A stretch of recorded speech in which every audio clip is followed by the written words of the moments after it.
내 삶의 모든 순간 주님께 주신 선물, 나의 삶을 아름답게 물들여 가시네. 이러한 귀한 고백이 저와 우리 사랑하는 은혜가 꽃피는 교회 그리스도인들의 고백이 되어지기를 간절히 소망합니다. 오늘 6절 상반절 말씀을 보면은 너희가 그리스도 예수를 주로 받았으니 라고 말씀하고 있습니다. 새번역 성경을 읽어보면은 여러분이 그리스도 예수를 주님으로 받아들였으니 그분 안에서 살아가십시오 라고 번역을 하였습니다. 그리스도 예수를 주로 받았다 라고 하는데 이것을 헬라어로 보면은 톤 크리스도 예순 톤 퀴리온이라는 단어입니다. 한번 따라서 해볼까요? 크리스톤, 예순, 크리온. 네, 그리스도라는 뜻이죠. 예수는 예수라는 뜻이고 퀴리온은 주라는 뜻입니다. 예수 그리스도께서 우리와 어떤 관계인 것인지 이 단어 속에 다 포함되어 있습니다. 이 단어 속에 포함되어 있는 것은 무엇입니까? 그리스도라는 말은 하나님의 기름 부음을 받은 자다.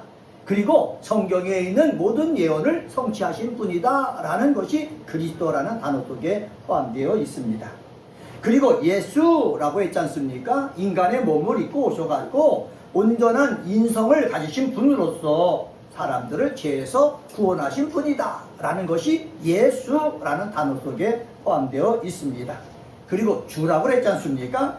만민을 구원하기 위해서 십자가에 달려 죽으시고 장사한 지 사흘 만에 부활하셔서 하나님 우편에서 세상을 통치하시고 또 심판하러 오실 그분을 뭐라고 그런다고요? 주라고 그럽니다. 그러면 그리스도 예수 주라는 고백 속에 우리의 신앙이 다 담겨 있다라고 할 수가 있습니다. 이러한 예수를 그리스도 예수 주 예수 그리스도를 우리가 받았으니라고 성경은 얘기합니다. 받았으니라는 말은 뭐냐? 마음으로 받아들이다라는 뜻입니다. 교회에 와서 내가 마음으로 받아들여야지, 교회에 와서 내가 마음으로 받아들이지 않는다면은 예수 그리스도 주 이것을 아무리 말을 하더라도 내 삶과 내 신앙과는 아무 상관이 없게 되어진다라는 사실입니다. 그런데 골로새서 교회의 성도들은 바울을 통하여 믿음이 성장한 에바브로디도에게 배웠습니다. 배워가지고 골로새 교회의 성도들도 그리스도 예수를 주로 받고 그 안에서 믿음 생활하고 있습니다.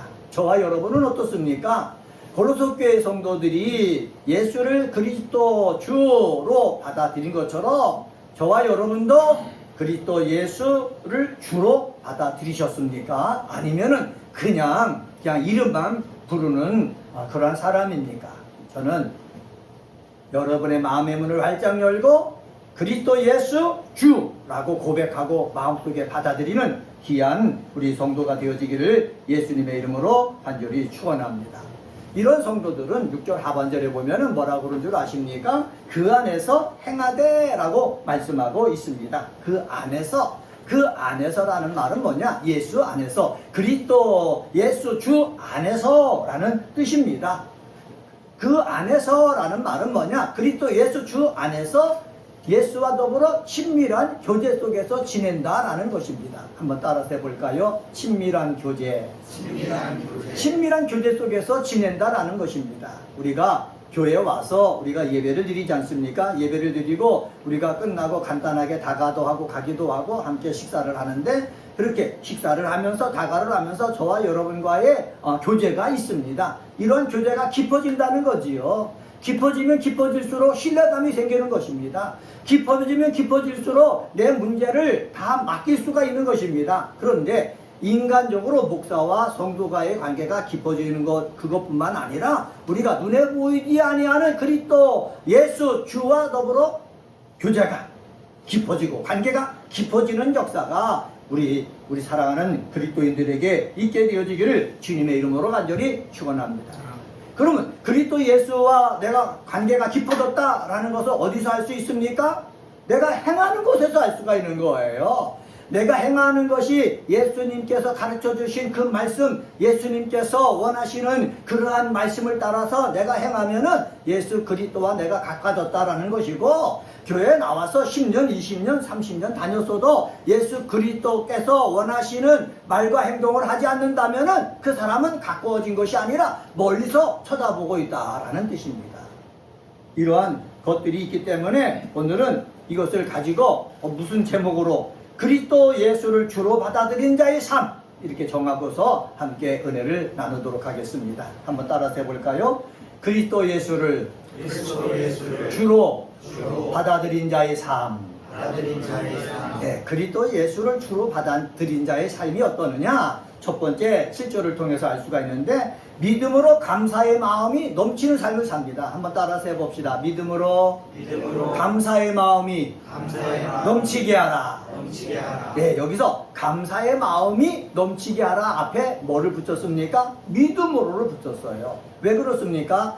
우리가 예수를 믿고 삶을 살아도 어려움이 있다는 거예요. 곤란이 있다는 거예요. 괴로움이 있다는 거예요. 갈등이 있다는 거예요. 염려가 있다는 거예요. 걱정이 있다는 거예요.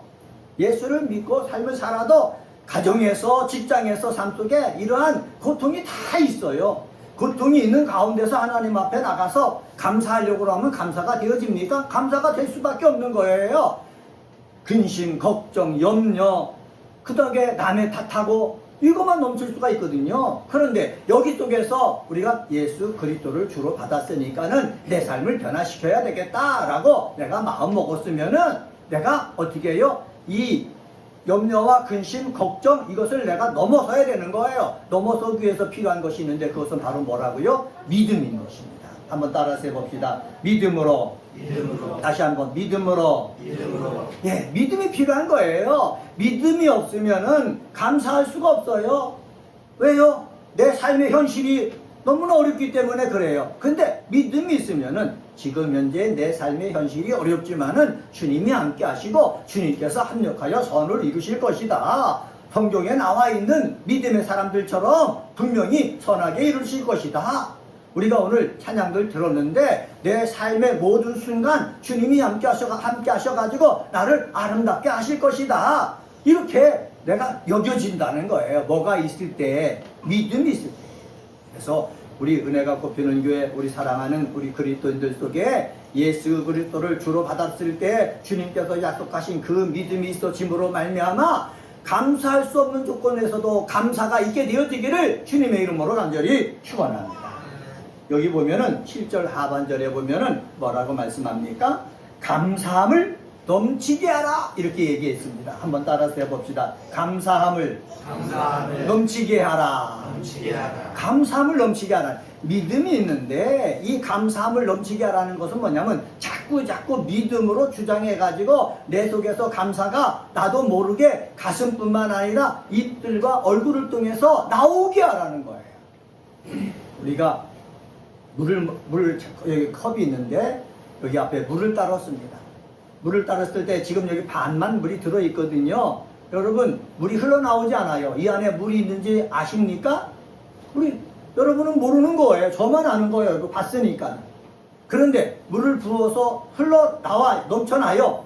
그러면 저뿐만 아니라 사랑하는 우리 그리스도인들도 이 속에서 물이 있는 것을 알 수 있습니까? 없습니까? 알 수가 있는 거예요. 여러분, 감사하는 삶은 내가 내 말을 통해서 나오지 않고 얼굴과 눈을 통해서 나오지 않고 손과 발을 통해서 나오지 않는다면은 우리 속에 감사가 있는지 없는지 다른 사람은 모른단 말이에요. 나는 감사합니다 라고 말하고 있지만은 다른 사람은 모른다는 거예요. 다른 사람이 저 사람은 믿음으로 감사하는 삶을 사는 거구나 라고 알리기 위해서 내 얼굴에도 감사의 모습이 있고 내 눈에도 감사의 모습이 있고 내 입에도 감사의 모습이 있고 손에도 감사의 모습이 있고 발에도 감사의 모습이 있어야 된다는 거예요. 한번 따라서 해봅시다. 내 온몸 속에서 감사가 보여지도록 하자. 그렇습니다. 내 온몸 속에서 감사가 보여지도록 해야 되는 거예요. 입으로는 감사합니다 라고 하는데 얼굴에는요 감사가 없는 거예요. 여러분 모릅니까? 다 느낄 수가 있잖아요. 손과 발은 감사의 모습을 하고 있는데 마음속에는 감사가 없는 거예요. 여러분 모르십니까? 다 알잖아요. 감사함이 넘치게 하라는 것은 얼굴과 손과 발, 눈 모든 속에서 감사함이 있게 하는 그러한 그리스도인들 되시기를 주의 이름으로 간절히 축원합니다. 제가 여기 넘치게 하라 라는 것을 헬라어로 보니까는 페라시온테스라는 단어를 썼는데, 이것을 해석해 보면 이렇게 설명하고 있습니다. 풍부히 갖추고 있다가 넘쳐나게 하다라는 뜻이다. 근데 여기서는 명령 분사로 사용했다. 다시 말하면은 바울이 명령했다는 거야. 감사함이 넘치게. 그런데 분사라는 말은 계속해서 감사함이 넘치도록 하는 행위를 뜻하고 있거든요.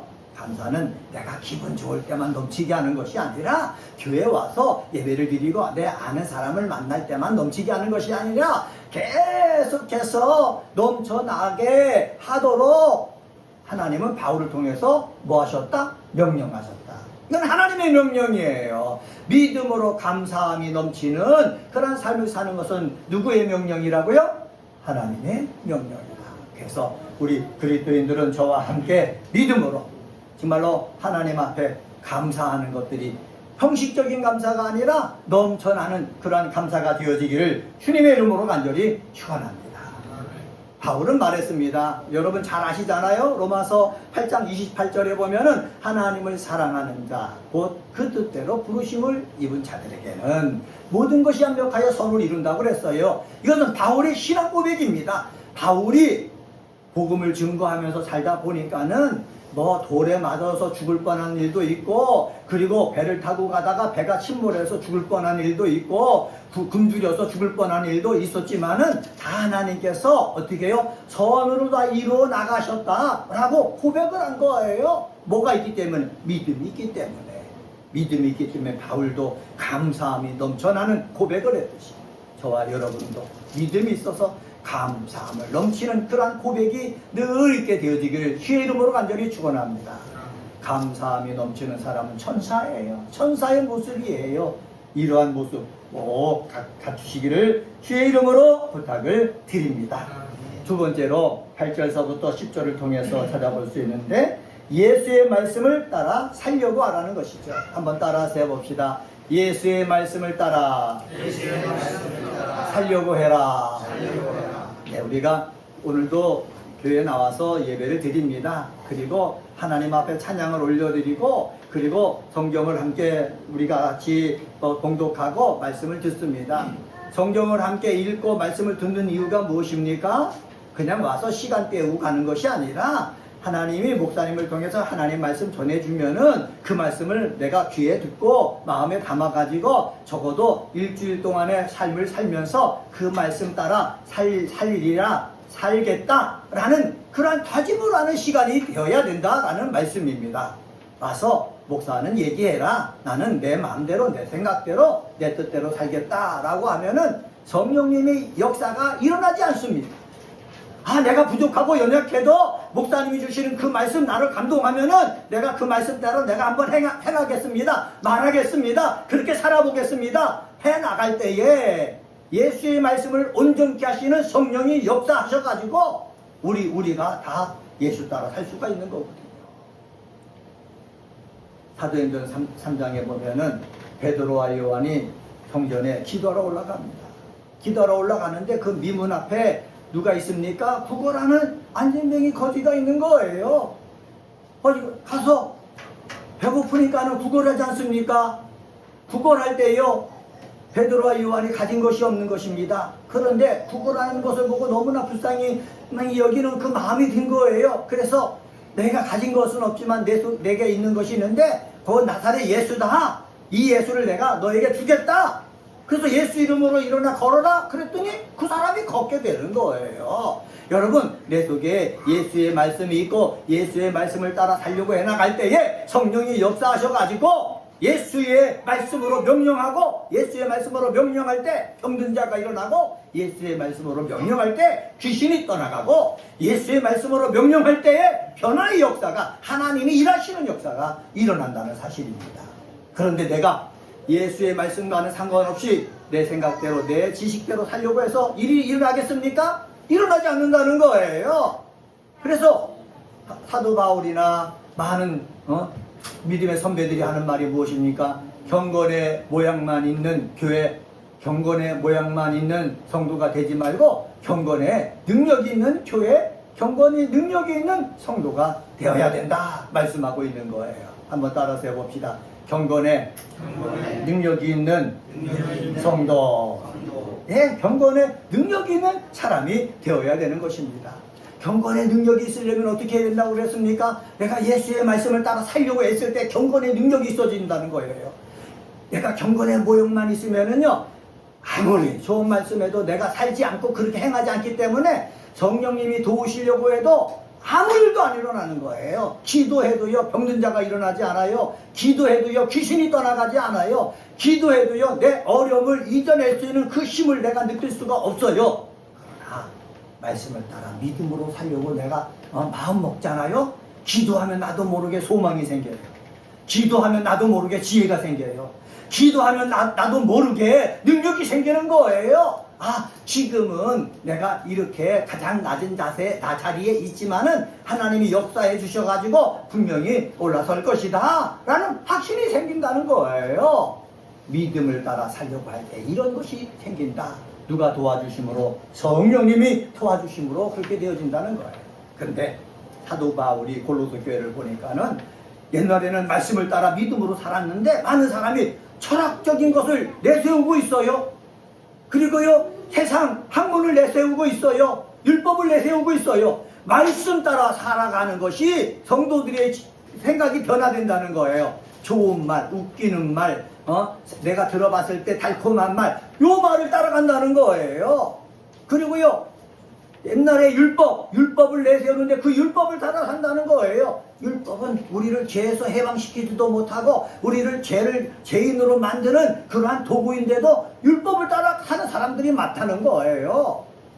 그리고 세상 초등학문, 여러분 우리가 학교에서 배운 그러한 지식이 다입니까? 이 세상 지식이 100%라면은 우리가 알고 있는 지식은 뭐 1% 그 정도밖에 안 다는 거예요. 그런데 1%밖에 안 되는 그 세상 초등학문을 가지고 그거 가지고 그 상식에 의해서 믿음 생활하려고 한다는 거예요. 그러니 뭐가 이루어지겠습니까? 경건의 모양만 앉지만 경건의 능력이 없어지는 거예요. 우리 은혜가 뽑히는 교회 그리스도인들은 철학을 배우러 나온 것도 아니고 율법을 가지고 내 믿음 생활하려고 한 것도 아니고, 그리고 세상 초등학문을 가지고 내가 신앙생활하려고 하는 것이 아니고 뭐를 따라서? 말씀을 따라서 믿음 생활하려고 하는 것이기 때문에 늘 말씀을 받아들이는 믿음의 사람이 되어지기를 주님의 이름으로 간절히 축원합니다. 교회 다녀도요, 누구를 따라 다니느냐, 누구를 따라 믿느냐, 이것이 중요한 거예요. 한번 9절 말씀 봅시다. 9절 말씀 보면은 이렇게 말씀합니다. 그 안에는 신성의 모든 충만이 육체로 거하시고, 그 안에는 누구를 밝힙니까? 예수 그리스도 안에는 신성의 모든 충만이 어디? 거한다 라는 뜻이죠. 10절 말씀 봅시다. 너희도 그 안에서 뭐해졌다? 충만하여졌다 라고 말씀하고 있습니다. 여기 충만하여지다 라는 것은 제가 문법을 찾아보잖아요. 헬라어나 히브리어 볼 때 저는 문법을 굉장히 중요하게 여기거든요. 문법을 찾아보면은 완료, 분사, 수동태로 되어졌습니다. 내가 예수를 받아들인 그 순간 충만하게 되어진다 라고 했는데, 내 스스로 능동적으로 충만해지는 것이 아니라 하나님이 역사에서 충만해진다. 이것이 바로 뭐예요? 수동태예요.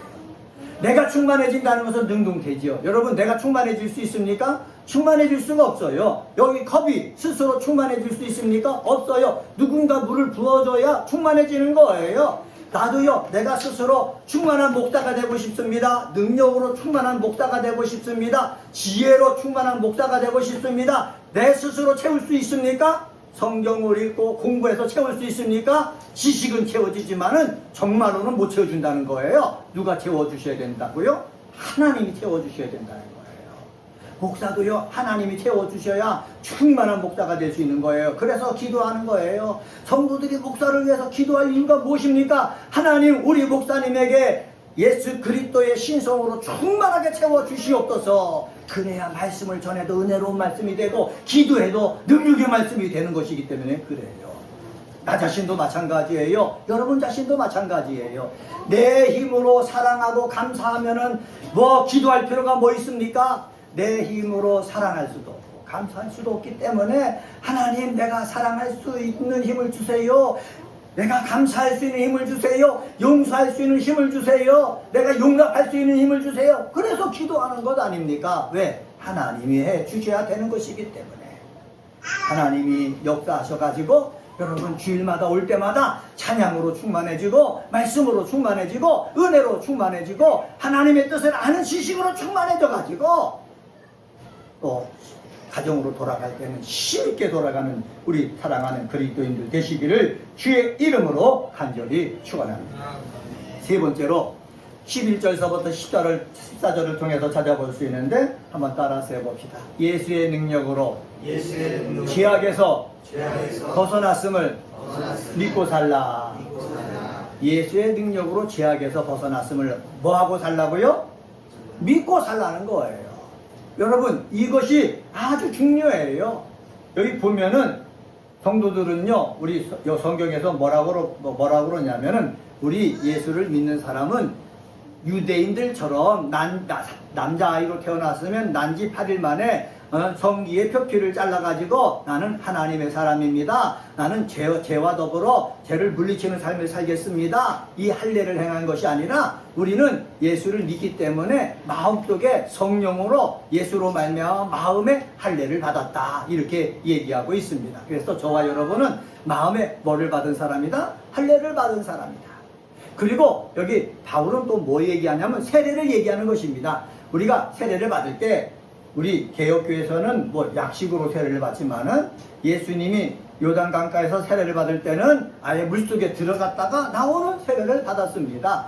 물속에 완전히 잠겼을 때는 나는 죽었습니다 라는 뜻입니다. 다시 나올 때는 살았습니다 라는 뜻입니다. 죄를 지은 나는 세례를 받을 때 완전히 죽었습니다. 그렇기 때문에 죄에 대해서 나는 상관이 없게 되는 거예요. 이 죽었던 나를 다시 끄집어냈지 않습니까? 이건 살인받은 거예요. 그래서 우리들이 확신할 건 내가 세례를 받음으로 죄에 대해서는 나는 죽은 사람이다. 죽은 사람은요 더 이상 죄가 뭐라고 할 수가 없는 것입니다. 요새 뉴스 중에서도 이런 뉴스가 있습니다. 사람이 죄를 많이 졌는데 그 사람이 죽었어요. 죽었으면은 판사나 검사들이 이 죽은 사람에 대해서 죄를 가지고 어떻게 재판할 수 있습니까? 재판할 수가 없는 거예요. 그래서 재판이 거기서 끝나는 거예요. 죽는 순간 뭐가 끝난다고요? 재판이 끝나는 거예요. 우리가 예수와 함께 죽었을 때 재판은 끝나는 거예요. 마귀가 나를 어떻게 고소할 수가 없는 거예요. 한번 따라서 해봅시다. 내가 예수와 함께 죽는다는 것은 마귀가 나를 고소할 수 없게 되는 것이다. 이해가 되십니까? 내가 예수 그리스도와 함께 세례를 받았다는 것은 내가 죄에 대해서 죽었기 때문에 마귀가 더 이상 나를 어찌하지 못한다는 거예요. 이것을 우리가 어떻게 해요? 믿어야 되는 거예요. 근데 내 힘으로 그런 것이 아니라 누구 힘으로? 예수의 능력으로 그렇게 되어진 것이다 라고 성경은 말씀하고 있습니다. 12절 상반절 한번 볼까요? 12절 상반절에 보면은 이렇게 말씀하고 있습니다. 너희가 세례로 그리스도와 함께 뭐했다? 장사되었다 라고 말씀하고 있죠. 12절 중반절에 보면은 죽은 자들 가운데서 그를 일으키신 하나님의 역사하심이라고 말씀하죠. 하나님의 역사를 믿음으로 말미암아 그 안에서 함께 뭐를 받았다? 일으킴을 받았다. 여기서 나오는 단어가 하나님의 역사하심을 하나님의 역사를 뭐로 말미암아? 믿음으로 말미암아 일으킴을 받았다는 거예요. 여기에 뭐가 필요한 거예요? 믿음이 필요한 거예요. 세례를 받는 순간 우리는 죽었습니다. 죽었기 때문에 마귀가 더 이상 어찌하지 못한다고 그랬어요. 근데 내가 다시 일으킴을 받았습니다. 살아있거든요. 죄를 지은 내가 다시 살아있거든요. 근데 여기에 이제 믿음이 필요한 거예요.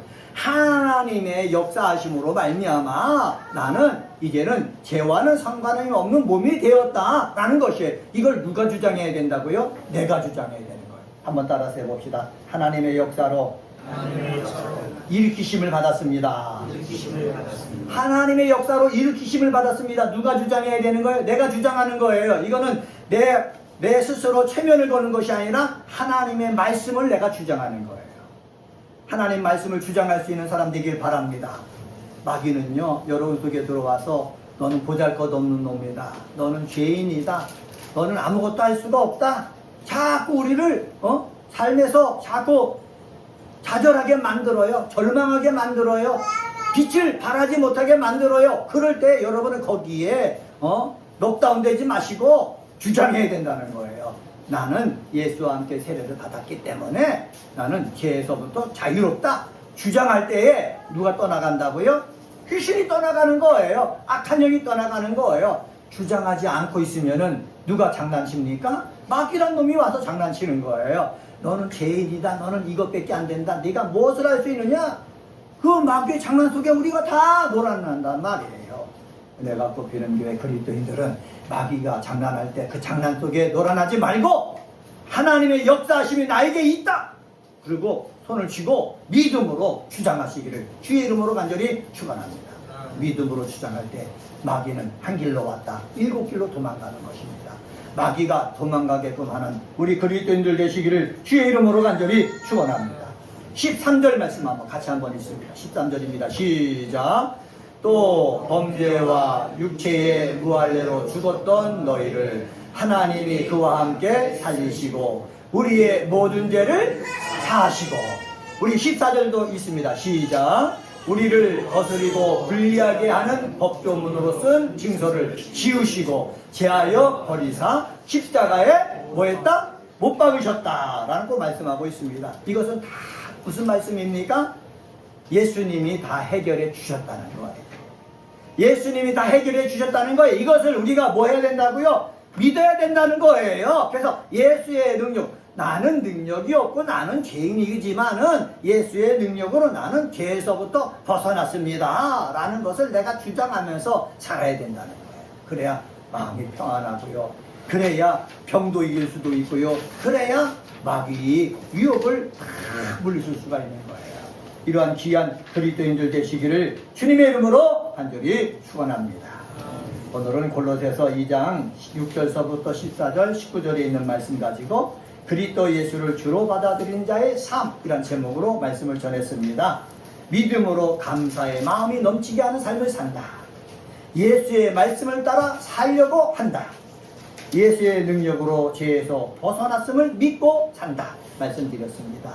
이러한 귀한 그리스도인들 되어서 우리가 숨을 내쉬면서 이 험한 세상 삶을 살 때 여러분 마음속에는 평강이 흐르고 얼굴 속에 웃음이 있고 그리고 은혜가 넘치는 삶을 사는 귀한 그리스도인들 되시기를 주의 이름으로 간절히 축원합니다. 기도하시겠습니다.